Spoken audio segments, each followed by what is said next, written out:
AC Milan secara resmi mengumumkan perpanjangan kontrak Zlatan Ibrahimovic. Dan terkait dengan hal itu, La Gazzetta dello Sport seperti dilansir dari Football Italia, lantas mengungkapkan detail-detail kontrak yang mengikat striker 39 tahun itu di San Siro hingga Juni 2022. Menurut laporan tersebut, Ibrahimovic sedianya akan menerima gaji setidaknya 7 juta euro per musim. Dan dalam klausul kesepakatan, nominal tersebut akan meningkat tergantung penampilan Ibrahimovic sepanjang musim 2021-2022.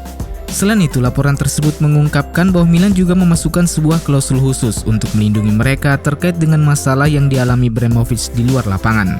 Sebelumnya, beberapa laporan mengklaim Ibrahimovic beresiko didenda atau bahkan dilarang oleh FIFA dan UEFA karena perusahaan saham gabungannya memiliki 10% dari sebuah agen taruhan.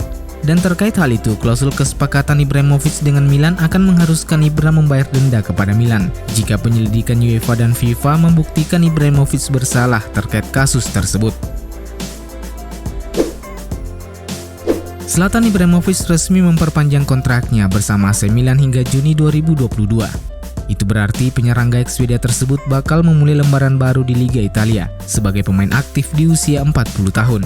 Kepastian perpanjangan kontrak tersebut menempatkan Ibrahimovic di ambang pemecahan rekor.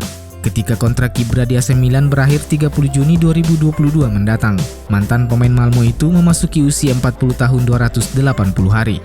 Ibra setidaknya cukup mentas di pekan terakhir di Liga Italia musim 2021-2022 untuk bisa memecahkan rekor legenda AS Roma Francesco Totti. Rekor yang dimaksud adalah sebagai striker tertua yang pernah mentas di Liga Italia. Totti sampai saat ini masih memegang rekor striker tertua yang pernah tampil di kompetisi Liga Italia dengan usia 40 tahun 243 hari. Jika musim depan Ibrahimovic masih bisa tampil baik dan memberikan pengaruh yang signifikan terhadap performa AC Milan, bukan tidak mungkin manajemen klub akan kembali menawarinya kontrak baru. Dan andai itu terjadi, maka saat itu Ibrahimovic bisa kembali memecahkan sebuah rekor. Rekor tersebut yakni sebagai pemain non-kiper tertua yang pernah mentas di Serie A, yang saat ini masih dipegang legenda Milan Alessandro Costacurta dengan usia 41 tahun 25 hari. AC Milan dikabarkan akan segera meluncurkan jersey kandang baru untuk musim 2021-2022. Namun belum juga diumumkan penampakan jersey tersebut sudah bocor di media. Melansir Milan News, seperti ini tampilan jersey kandang Milan tersebut. Secara sepintas, jersey ini mengingatkan kita dengan jersey kandang Milan pada musim 2004-2005. Pada musim tersebut, warna merah mendominasi jersey di bagian samping, dan di jersey baru nantinya gantian warna hitam yang akan tampil mendominasi. Kisru Liga Super Eropa nampaknya telah membuat sedikit perpecahan di jajaran manajemen Milan. Hal itu terlihat dari pernyataan Direktur Teknis Milan Paolo Maldini yang menyatakan bahwa dia sama sekali tidak tahu apa-apa terkait Liga Super Eropa dan sama sekali tidak pernah dilibatkan. Situasi itu seakan memberikan gambaran bahwa CEO Milan, Ivan Gazidis, menjadi subjek utama yang mempengaruhi keputusan Milan untuk ikut ambil bagian dalam kompetisi elit tersebut. Meskipun pada akhirnya kompetisi tersebut batal hanya 72 jam setelah resmi diumumkan.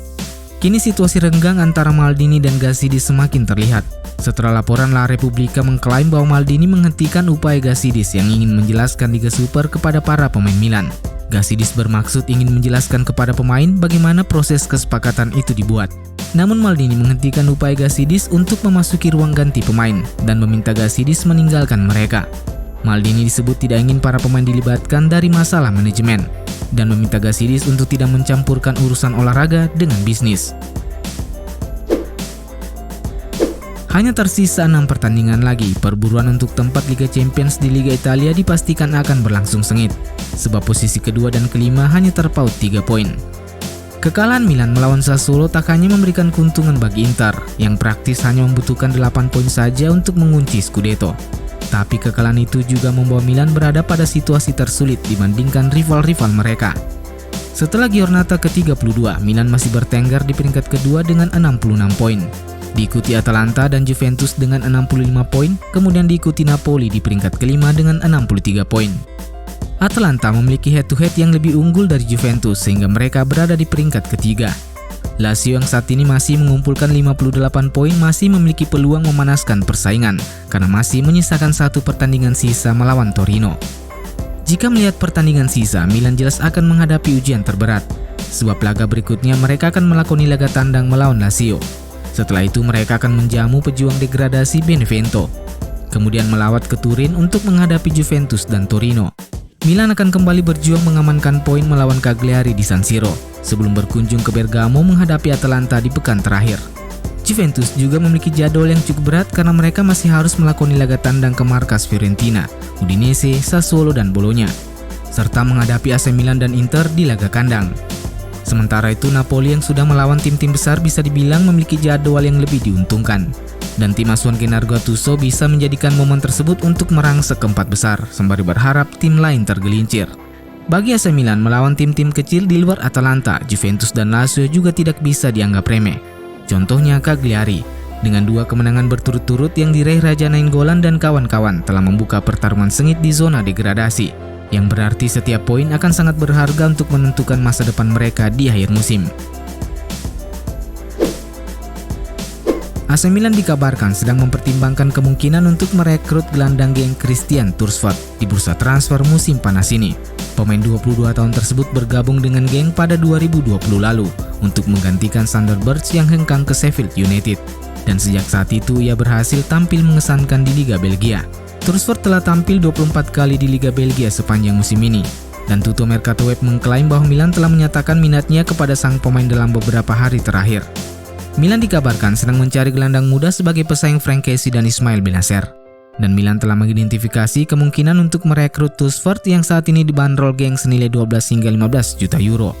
Laporan tersebut menambahkan bahwa Milan tak berjuang sendiri, sebab beberapa klub Inggris terkonfirmasi juga memiliki minat untuk mengamankan tanda tangan sang pemain. AC Milan dilaporkan akan kembali menyambut kembalinya Ismail Benacer. Pemain asal Aljazair itu berpeluang besar diturunkan Pioli dalam pertandingan akhir pekan ini melawan Lazio. Akan tetapi, 2 pilar tim Zlatan Ibrahimovic dan Theo Hernandez masih berlatih secara terpisah.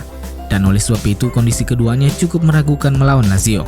Ibrahimovic masih berlatih secara terpisah dan berusaha pulih tepat waktu dari masalah otot yang membuatnya absen melawan Sassuolo. Adapun Theo Hernandez masih berjuang memulihkan cedera betisnya. Kendati masih tersisa 3 hari lagi, terlalu riskan memaksakan kedua pemain itu untuk bermain sejak awal. Andai saja mereka pulih lebih cepat. Oleh sebab itu, Pioli kemungkinan besar akan kembali membuat sejumlah perubahan dalam komposisi tim yang akan ia mainkan sejak menit awal. Dan mari kita berharap Opa Pioli tak lagi blunder kali ini.